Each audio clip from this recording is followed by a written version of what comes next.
Hello, I'm your host, Leonard Duncan. Welcome to a new episode of ATV-TALK and Motorsports Podcast. Please join us every Tuesday at 5 p.m. Pacific Standard Time. We bring you interviews with industry professionals, live events, live news about the motorsports industry in every episode. Enjoy the show.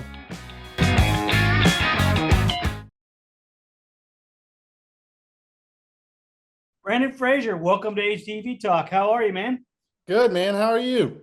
I'm doing great. Hey, thanks a lot. I've been reaching out to you all year. I know it's been a stressful year and a busy year, and I really appreciate you taking the time to sit down and talk with me. Yeah. I decided to do this. I know you've been reaching out to me and I appreciate you reaching out, but it obviously middle race season's really hectic for me.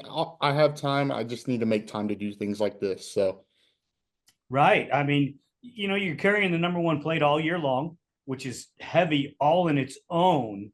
oh, But, for sure. you know, I've watched the season all year. I have the show with Cody. We talk about you every time. We talk about, yours and his battles. I mean, you guys have some epic battles in that 4x4 class. How's that for you as a competitor? Oh, it makes it fun, to be honest with you. It really does. Coming there to know that we're competing against the best, and being able to show what we got, it really it's a great time. Having the competition, having the ability to be running at the top level, it makes it really fun.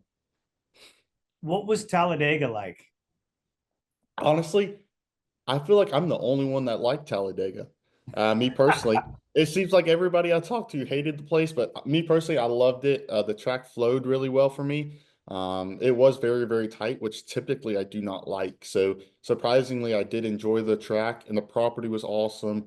It was a good time. It was a good time hanging out with everybody. Obviously, being at the staple of Talladega, so which was really cool.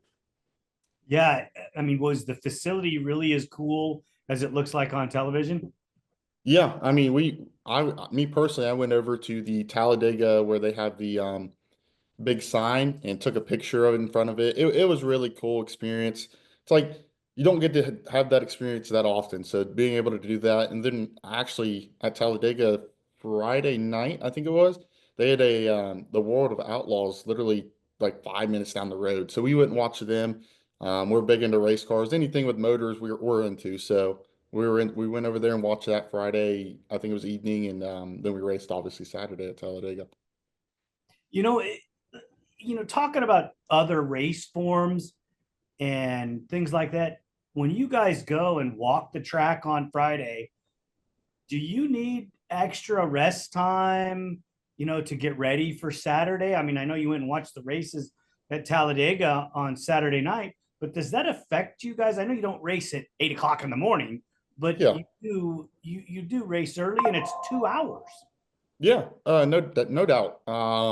Now most of us, I'm sure, have like a schedule, like when we would like to be to bed, and like when we try to get everything done. Always Fridays were hectic, race days. We're trying to go see sponsors, we're trying to see fans, we're trying to do all these things and balance it all, and make sure you eat a good dinner and things like that. I'm sure we all kind of have a busy Friday. So when you throw in that, it definitely changes up a few things. But for sure, you definitely want to be well rested. You don't want to be staying up till midnight, 1 o'clock, or drinking a bunch of alcohol Friday night, hanging out with everybody just because of we got a professional race to do Saturday. Right. And anybody that takes anything away from that 4x4 class has never watched your videos or has never ridden one of those machines. You guys are phenomenal. I was watching a video of you just close to that was it round 12 or around 11. I don't remember, round 12 or 11. You Yep. passed all of the lapper riders or the slower riders in the grass sideways on the outside. And I'm just like, how do you get a 4x4 sideways? I know it's grass. Yep. It was still, you still had massive traction, and you guys, you were just sideways and you were just driving around them. I thought it was the greatest video, you know. It's a little risky, to be honest with you. I mean, obviously, we're 1,000 pounds trying to do stuff that 400 pounds machines are doing. So it's a little risky for sure, but we make it work. You know, you didn't have the stellar year that you had in 24. Talk a little bit about how the season went and maybe some of the areas that you guys are going to come back in 26 with improvements. Yeah, so obviously this past season was a change up for year or for us. We weren't running with the DeRisi team, and we've been with them the past 2 seasons and felt like we had a good team going there. And it kind of fell apart on us a little bit. So me and Dad went to the drawing board and decided that we were going to run our own team and kind of just do our own thing, and that's what we did. So we ended up coming home. We got that news in January and just kind of put us a little bit behind, unfortunately. And so me and Dad were touching every single nut and bolt on our ATV. And so once we did that, we just fell a little behind. And it was just unfortunate. Had some sicknesses kind of happened at the beginning of the year. Just wasn't on my A game like I typically would be.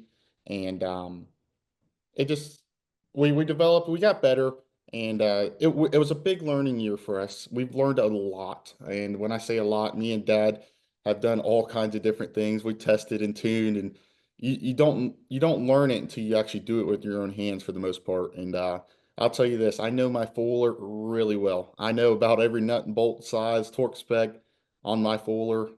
So that's exciting for me to know because and learn and being able to adapt with that and being able to run it how I have. And but we have had some mechanicals and we have had things that we've learned throughout the year that allowed us to make sure we make a indestructible bike for next season. So you are coming back in 2026 That is the plan, yes, sir.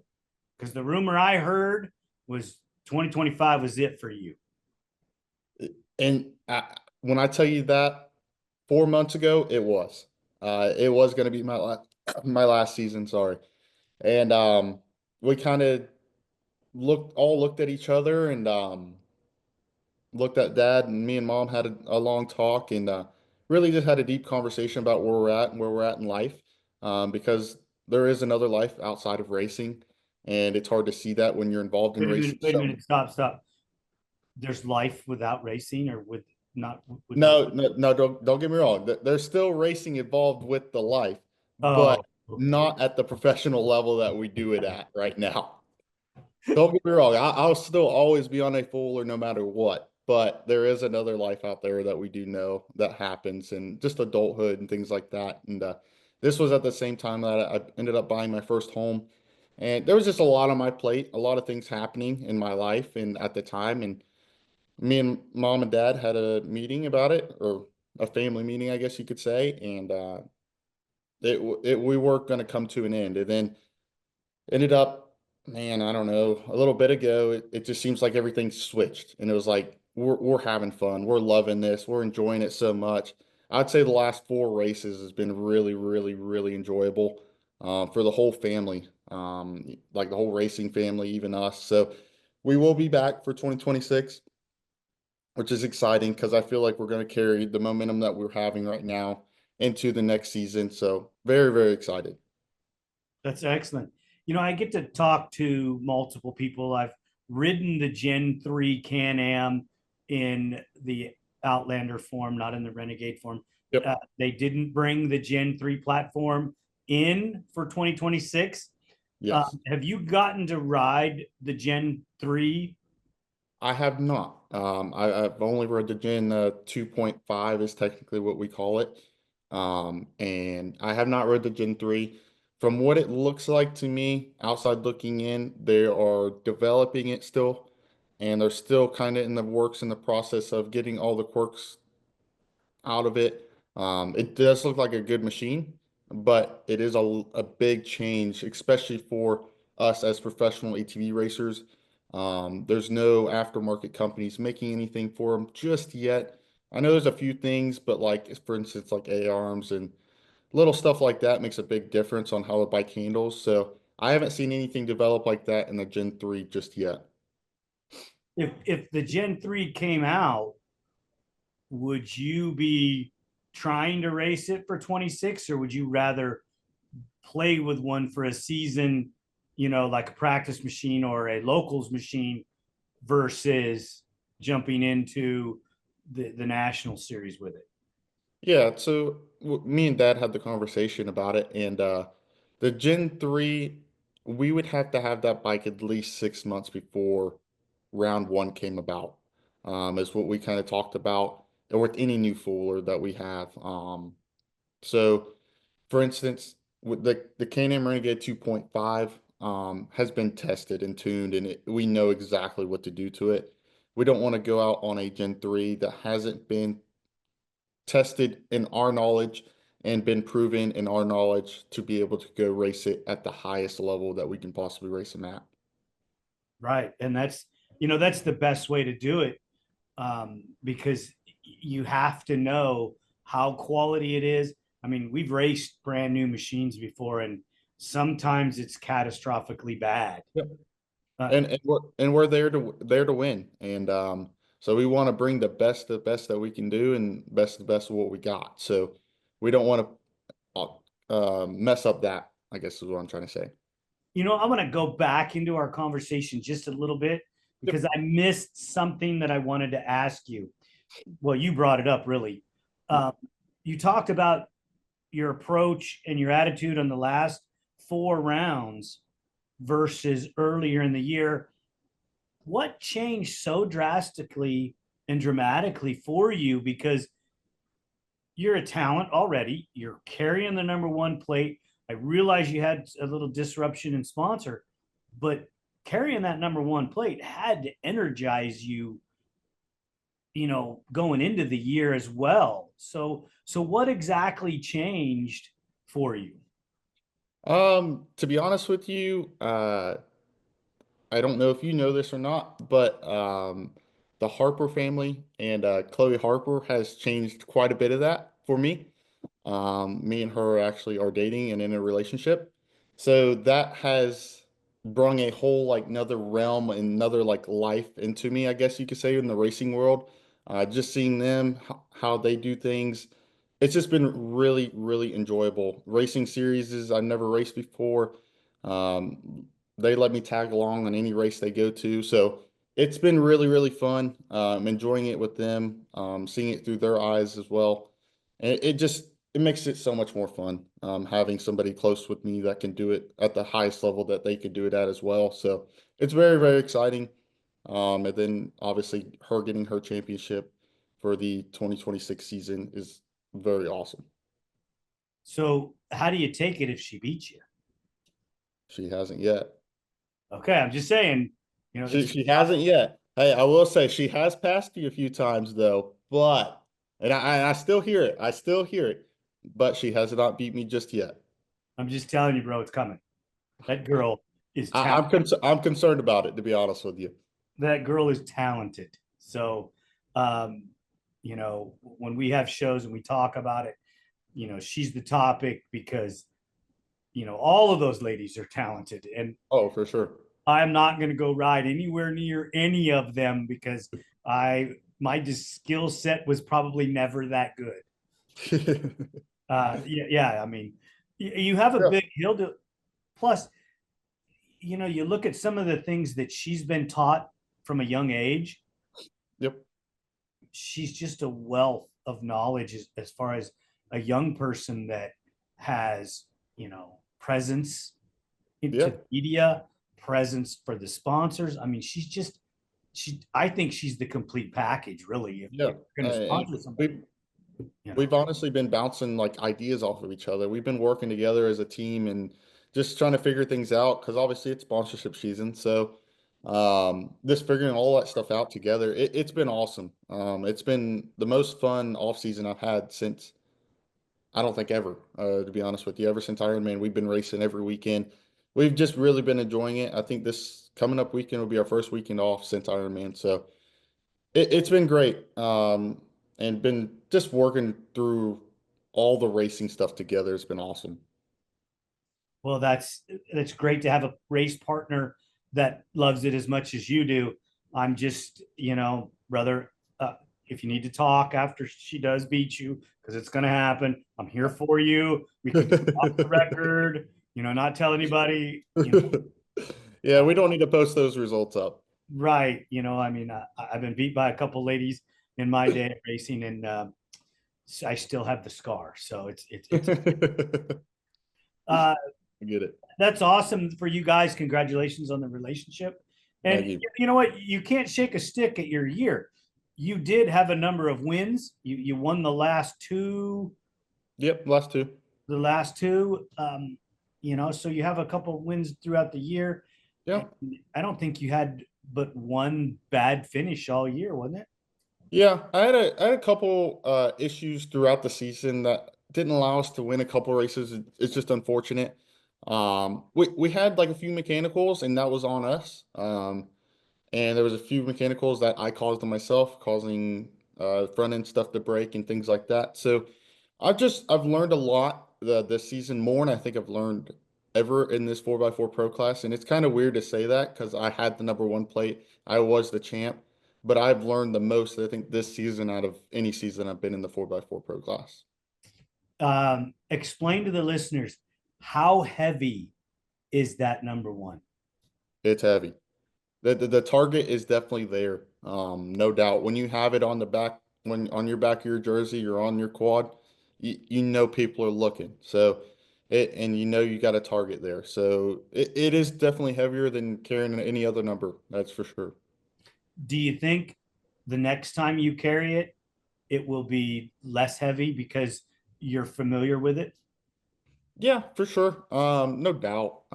Keeping the number one plate would have been ideal for this coming up season, but unfortunately, this didn't happen in our cards.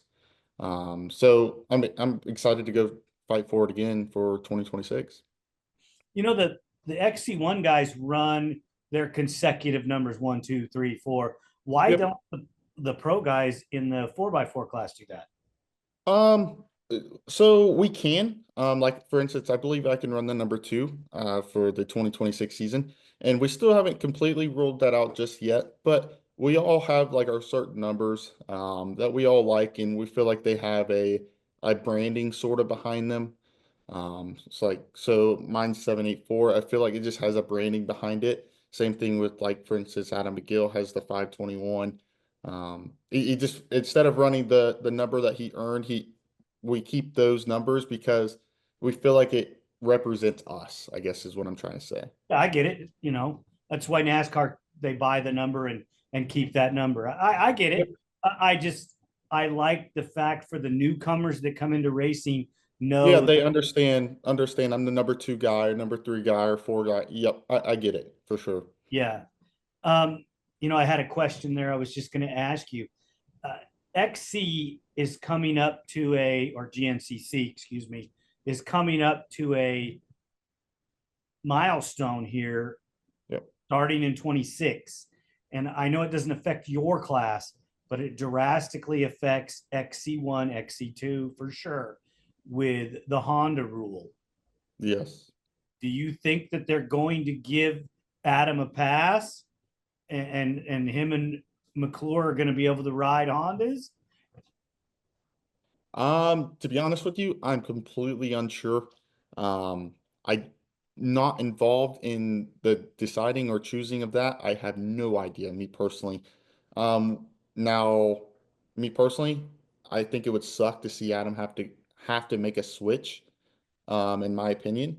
But Yamaha is the only one that is producing an ATV, and it has been, what is it, 10 years since they made the Honda or whatever. So what I'm saying is there's to a point where Honda is not doing anything for the ATV side of things for race XC racing. So why keep throwing support at them when they're not doing anything for our sport at the moment? That's the same answer I've gotten out of everybody so far. Yep. I mean, it's almost like you listened to them and repeated what they said. And I don't disagree. I love Honda. I've Yep. on many of them, and it's just um, I agree though. Yamaha's the guys. They're taking care of it. They keep Yeah. bringing They're in they're they're, they're platforms. taking care of all the XC guys in the GNCC series. I don't know exactly what their support entails, but I know they are supporting the Yamaha is branded on a couple of the GNCC races and things like that. So they are still doing big work for the XC side of ATV racing. So at this point, what's something that's big on your wish list? Well, I'd love to come back and try to get my number one plate back, to be honest with you. I mean, that's a big goal for me this coming up season. And to be honest with you, I hope some more eyes get brought in. It seems like it keeps getting talked about more and more about more brands maybe stepping up and being involved in the XC world. So it's exciting because I do hear things. I don't know of anything specifically, but I do hear things in the background. Okay, that you just brought up the next topic. Um, so if GNCC went and said, okay, guys, here's the rule. It's a 750cc class, which this means you have Can-Am, Kawasaki, Suzuki, Yamaha, and Honda. I don't know if Polaris has got a 750. Sorry, Polaris, but I don't follow you guys. Yep. So you have five manufacturers now that you could ride one of those machines. Granted, you got to develop them. You could probably go right from your 1000 to the 750 Can-Am, and Yep.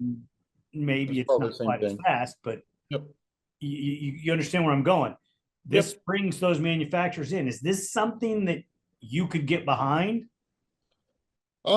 So for instance, the 4x4 Pro class one, I don't think it deserves the change for going downgrading us to a 700 or 750 a class. Now, do I think the single cylinder or 750cc 4x4 class has a purpose? Absolutely. It 100% does in the GNCC world.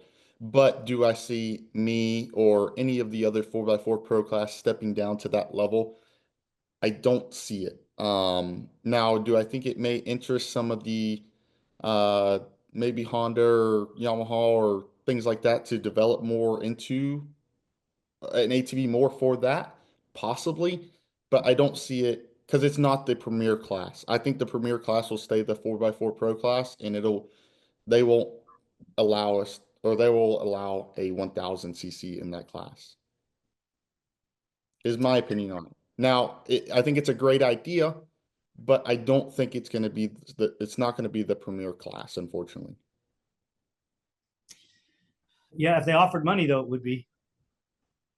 Maybe it it it it would, but it's also like it's like downgrading to a point too. I agree. I agree with what I understand what you're saying, but Yep. here's the thing. Let's just say they did it, and Kawasaki and Yamaha and Can-Am all came in with factory setups. Yeah, Did it you changed downgrade it or did changed the you whole upgrade? game. No doubt. It would definitely change the whole game for anybody in the 4x4 world. But it would be like, for instance, trying to downgrade the XC1 class. It's just not, I don't see it happening. Just so you can get like a Honda 250, four-wheeler still. It'd be like trying to downgrade it to that. And it just, I don't see that happening. Right. I agree with you. I just, had to. It's a great idea, and I know the Grizzly. I've been in a little bit of talks with Johnny Gallagher on all that kind of stuff, and the Grizzly 700. I heard they did very well at the Ironman GNCC, and I've seen some of the four-wheelers, and they're they're Yamaha Grizzly. So it was exciting to see them. It was something different. It wasn't a Can-Am Renegade, so it was exciting to see something different out there racing with us. That's great. Yep. We'll have to see where it goes. If GNCC makes that rule, I hope they give you guys 2 years to get ready for it, or at Yep. least a year. So that you can test machines and make it happen. I know that one of your competitors voiced the opinion that he didn't want to go downgrade it because then it's going to allow the WXC class and then the other classes to be that much more closer to you or in front Yep. of you because your speeds are going to drop. Yeah, we're definitely gonna have to slow down if we do if it does come about and we have to run a single cylinder ATV or a 750cc ATV, it would definitely slow our speeds down. There's no doubt. We're losing quite a bit of power there, and that will allow because we're already cutting it pretty close with some of these schoolboy kids and the WXC class as well. I mean, it's close. Yeah, they're only going to get faster, right? Yeah, no doubt. Hey, let's dive back into a little bit of 2025 and the toughest track for you during this season. Toughest one. Man, Camp Coker. That's been my most difficult race in multiple seasons for me. Seems like I always have a, DNF there. I'll tell you, it's on my list for next season. To try to win that one, just because I've been beat there quite a bit, and I don't think I've won there yet in my whole entire pro career. What seems to be the problem? Uh, every time we go there, it seems like we have a mechanical that takes us out. For instance, this year we had a battery short out and go bad. Luckily, we had a new bike sitting there, robbed the battery, uh, figured that out. Just very disappointing. The year before, Dad, we did an hour and a half lap time because we were chasing fuses, and ended up being a bad fuel pump. It every time we go there, it just seems like we're prepared for it. We're doing everything we could do to be prepared for it, but we just can't seem to get to the finish line how we want. That's just horrible. It's Uh, not fun. Trust me, I've had tracks as a mechanic that were my nemesis. They consider Glen Helen, our home track. Yeah, Because California, it's 3 hours from me. I yeah, hated there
because I just yeah, never had any luck there.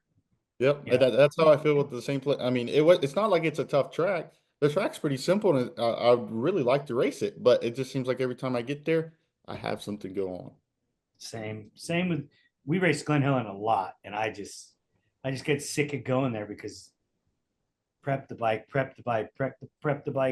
over Yep, everything, new parts, and yep, bam, something out of the blue goes on. yep. What do you do, right? You Um, can't do nothing I, about it. I know that you talked about you had some illnesses in the beginning of the year, but you also breezed over something in the conversation that I caught that, but I didn't grab a hold of. Equipment. Did you or were you riding the machine more aggressively and having some issues with the axles or some of the front end componentry that you hadn't in the past? It's very possible. Because obviously we're getting faster and faster on these things every year, and it does fatigue the parts quicker than what we think. So we started replacing parts more often as the season went on. So no doubt we've learned a lot. That's kind of what I was getting at. We didn't know exactly when to change the tie rod ends or the tie rods. We replaced parts, but we didn't know exactly when, and we had stuff fatigue on us and break and have just little issues. We only had that issue like once or twice through locals and nationals this season, but we also had some weird electrical issue as well on the ATV. Just weird, random issue. Just unfortunate that we had it, to be honest with you. So it wasn't all just because of us. We prepared as much as we could, and we felt like we did the best that we could possibly do. It happens. Yep. I want to get into a little bit more of a personal conversation with you, just briefly, if you don't mind, about your physicality. Yep. Um, you brought it up in the first time we spoke, and you have dietary issues that you have to Yep. control to make sure that your blood sugars are normal. How is that going for you? You look like you're in great physical condition. Yes. Uh, is the training method helping that? I mean, I just would like an update. Yeah. My diabetes is actually really going really well. It's been really good. Obviously, with having the diabetes, it does create a whole nother level to what I do, because it is quite a bit harder than what it would be for anybody else. But we don't make that excuse. We eat right, we nutrition right. That's why eating for me is very, very important. There's, I guess, a lot of people that don't eat in the mornings of a race, and I'm one of the very few that do. And I have to. It's not a situation where it's like I can choose that to or to not, but I have to just because of my diabetes, making sure my sugar levels is where they need to be. I'm on a pretty strict regimen the week of the race for sure. And honestly, my whole life is pretty much on a strict schedule with eating and all that kind of stuff. Is is there one food that you love more than any other that's a negative? Oh, there's all kinds of foods. We got, hey, I just see, we went to Walmart the other day, me and Chloe, and we ended up with two Christmas tree boxes. You know, those Christmas tree little Debbie's, Yeah. they are sitting in my house right now. They do not need to be sitting in my house right now, but they are. Oh man. So basically, I mean, if we all wanted to go out to pizza, is that okay for you? Yeah, I can eat anything that you can eat. But I just have to manage it. It's not like I could just go do it and just go eat it and just move on. I have to go there and manage it. I could eat cake all day long. It's not good for me. It's not healthy. Just same thing. It's not healthy for you either. But I have to give myself insulin. So, for instance, I take 4 insulin shots a day to keep my sugar managed while I eat breakfast, lunch, dinner, and then I also take a nighttime insulin.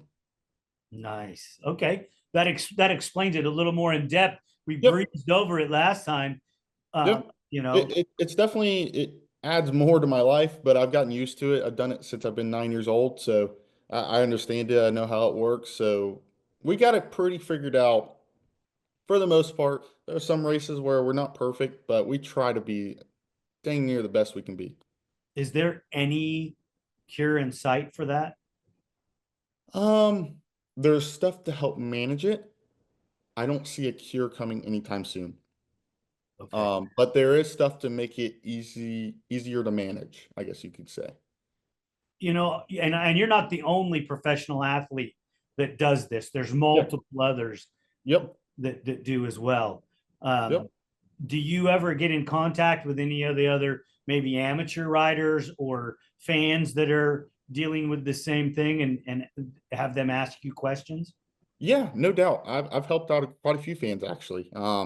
At least I could count 5 probably on my hand right now. So a lot of people reach out to me because I am a professional athlete, and a lot of the amateur riders that are coming in or they're racing just how I was and got developed with uh, diabetes.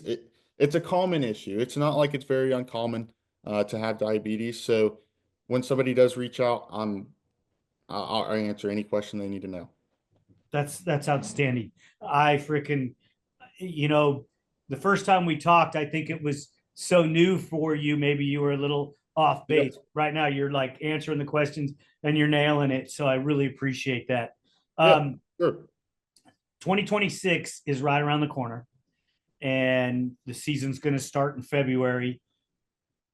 What are your goals to start off, and what's your favorite place to race? Favorite place to race is Ironman. That place is just something different. I'll say Ironman in Florida sit really, really close to me. Obviously, being a Florida pro rider, I have a bunch of fans show up to the Florida GNCC for me, and it's awesome to have all the fans there. Now, specifically the track, not a huge fan of, but Ironman is probably my favorite racetrack, and obviously the crowd there is amazing.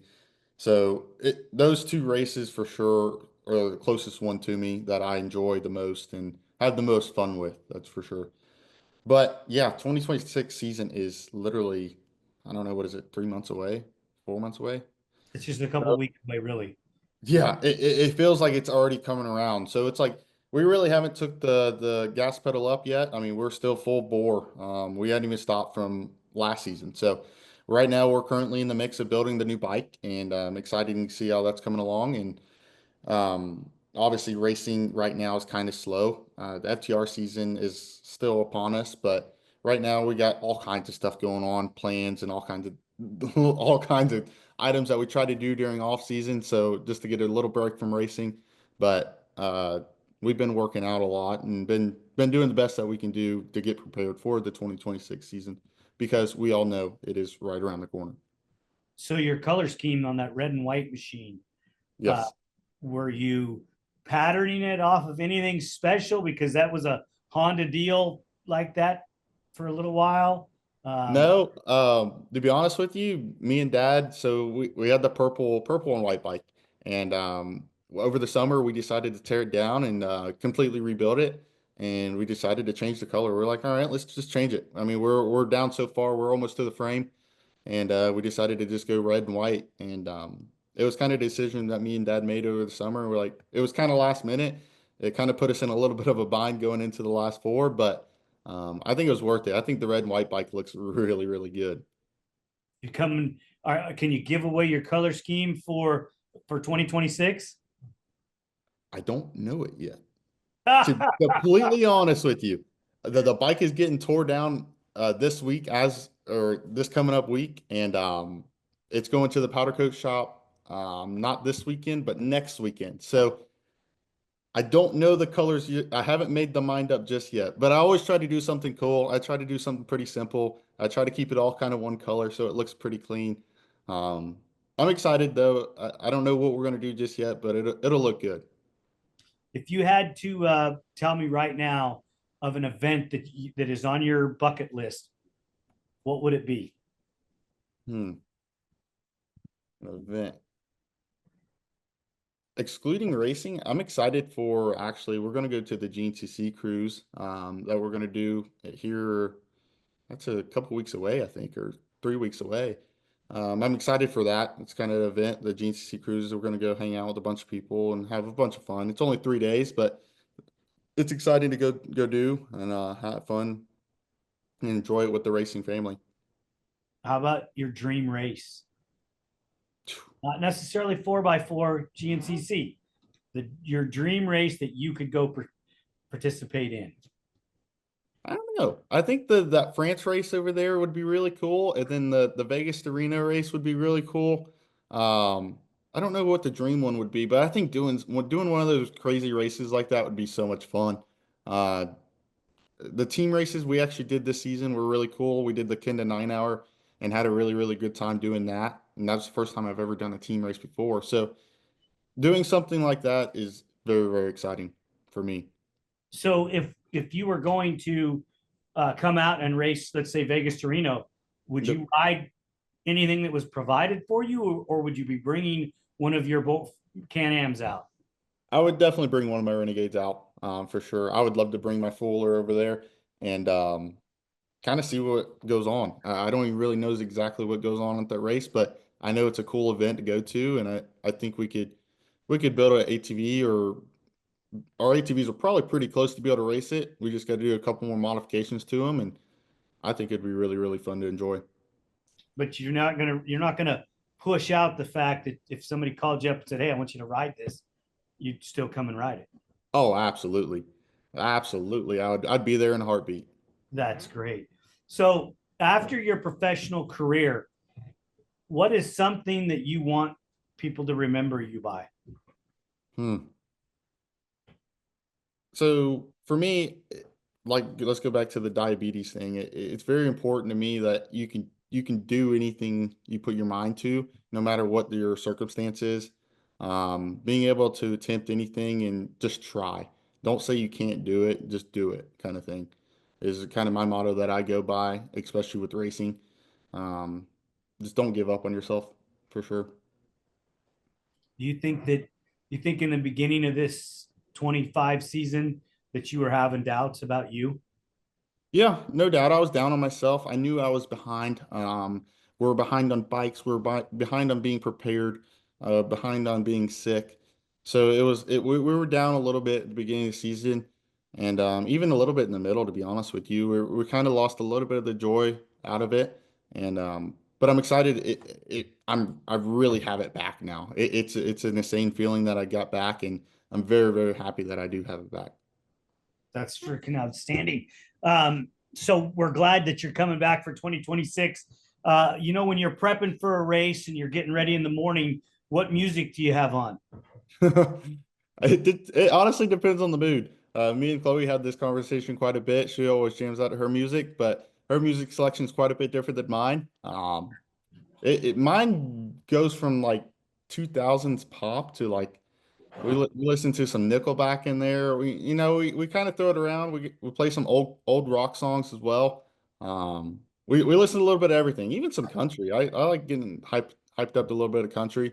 I try to be calm in my moments, and Chloe tries to be like hyper and be dancing all around and all that kind of stuff. Uh, you know, is she in the background back there?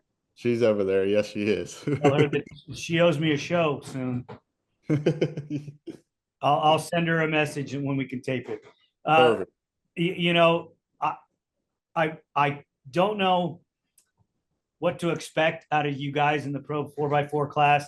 I do know that you have a host of young men that are chasing you and Collier down. And, between Jenkins and Wharf and um, uh, Dayton, Yep. you guys better watch out because one of those three is going to come flying through that pack and challenge you guys. It has to come because you two can't sit up there by yourselves forever. Yeah, no doubt. I mean, they all show real speed. They definitely are there. We know that they're there. They're knocking on the doors for sure. It's exciting. It's always really fun going into the next season just because of you know who's going to be or you don't know who's going to be really putting in the work. So it's exciting. When we go into round one, everybody's on the same playing field. So it's exciting just because of the fact of everybody's there. Everybody's put in the work over the summer, and them guys are real quick. So it's exciting. So I'm going to put you on the spot here for a little bit and ask you some predictions for 2026. I'm not going to ask you about the Pro 4x4 class because I don't think that's fair. WXC, I know you're biased. There are a group of ladies that want that number one plate. And Chloe's got it. And Yeah. her year was so impressive. Most of the votes are going to her. Are you in that same category?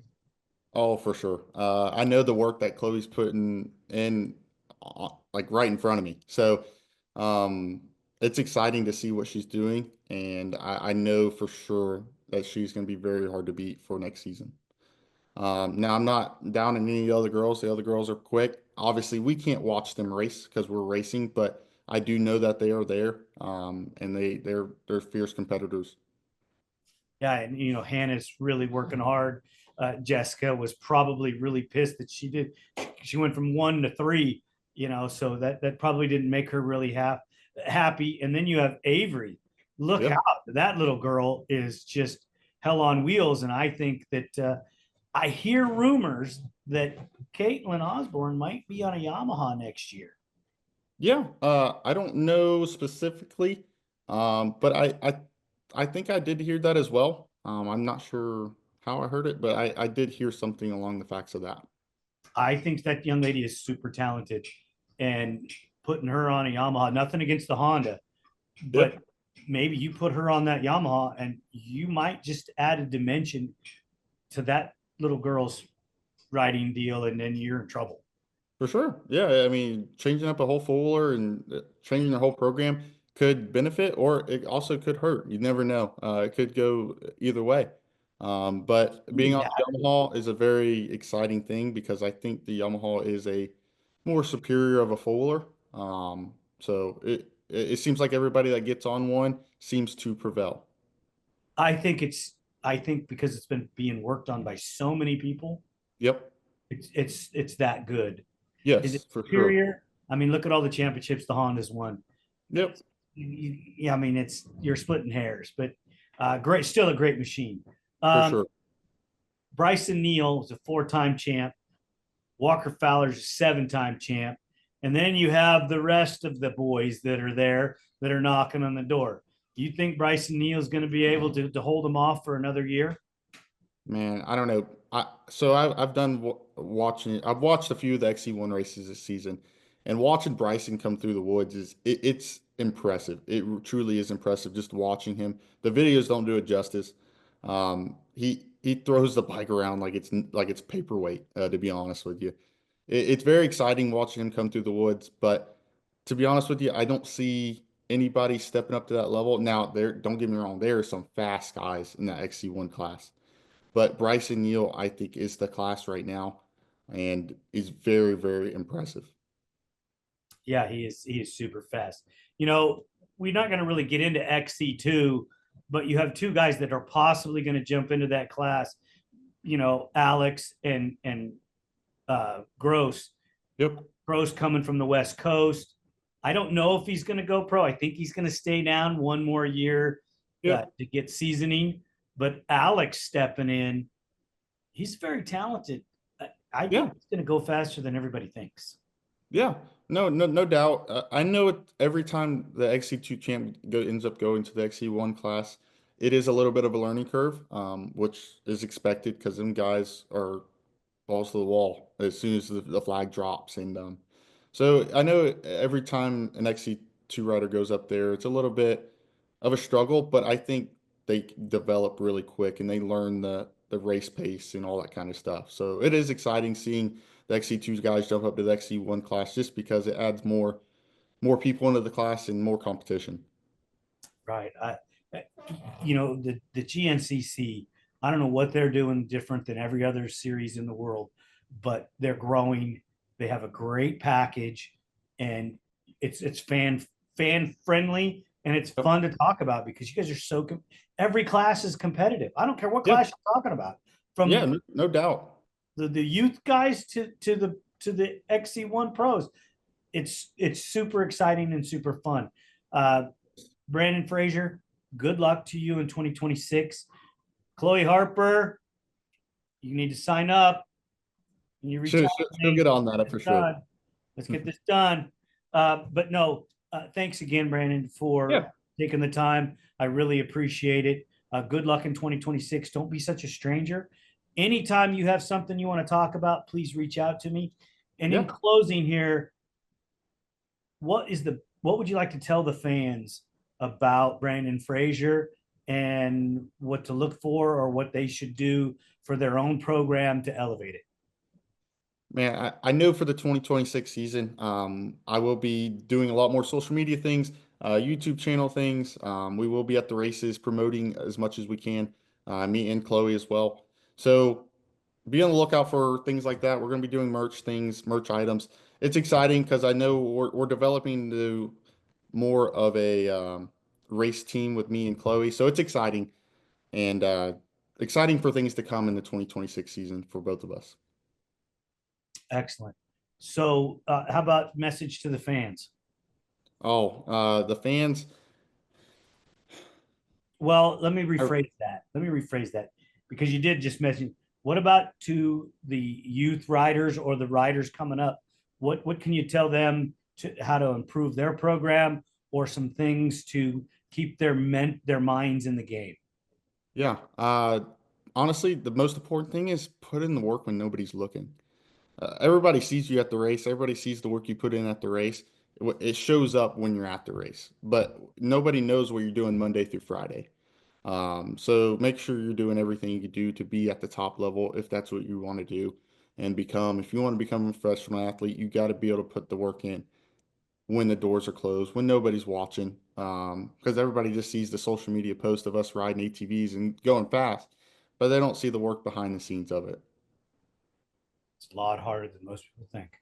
Yes, it's honestly a full-time gig. With what we do, it makes it hard to have a normal job, but we try to make as much fun and as much money as we can with it. That's awesome. Again, brother, thank you so much. I will talk to you soon. Reach out anytime. You're always welcome, brother.